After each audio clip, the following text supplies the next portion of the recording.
अस्सलाम वालेकुम जी। उस्मान एग्रीकल्चर च दोस्तों को खुश आमदीद कहने। अज असीं गल्ला मंडी के अंदर मौजूद है, पंजाब गल्ला मंडी के अंदर। तो बाकी जनाब की की सूरत हाल है तुहाडे दोस्तों ने रेट शेट करते। माशाल्लाह सामने मक्की तोली जा रही है, उस तो बाद कपाह पई है, आ तेल पे है, हाई क्वालिटी के तेल पे है, इधर थोड़े लो लेवल तेल पे है। तो उस तो बाद इधर मक्की वो कपाह पई है, गंदम भी मंडी के अंदर आई हुई है। सारे जनाब का रेट तुहाडे दोस्तों ने रेट शेयर करते हैं। तो इस पहले जो नवे दोस्तों को गुजारिश है कि चैनल सबसक्राइब कर लो ताकि हर तरह की वीडियो का नोटिफिकेशन तुम दोस्तों मिलता रहे। अज आप दोस्तों गल करेंगे सब तो पहले तेल तिली की। माशाल्लाह जी तेल तिली पे है मंडी के अंदर, नवे तेल तिली आ रहे हैं, बिल्कुल साफ सुथरे आ तेल वा। दोस्तों अगर रेट की गल करते हैं 10,000 तो लैके 13,000 रुपये तक अज तेल तिली का रेट है। 40 किलो जो तेल तिली है 10,000 तो लैके 13,000 रुपये तक फरोख्त होने। इसी तरह अगर गल करते हैं दोस्तों मकई की, जी मकई है वह भी मंडी के अंदर काफ़ी मकदार के अंदर आ रही है। अगर आप रेट की गल करते हैं 2,050 रुपये तक जी मकई है फरोख्त हो रही है।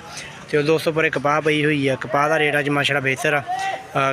पिछले दिनों के अंदर कपाह जी 7,300 7,400 रुपये तक फरोख्त हो रही थी। अज गल्ला मंडी के अंदर जी कपाह वा 7,500 तो लैके 7,900 रुपये तक फरोख्त हो रही है।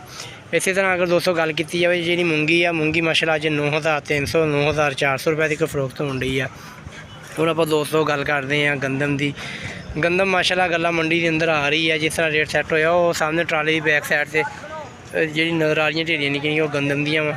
अज जी गंदम 2,600 तो लैके 2,700 रुपये तक जी गंदम वो फरोख्त हो रही है।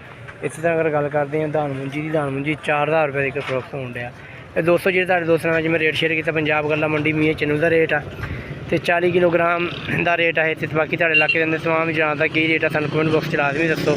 इंशाअल्लाह एक नई वीडियो दोबारा मिलेंगे। अल्लाह हाफिज़।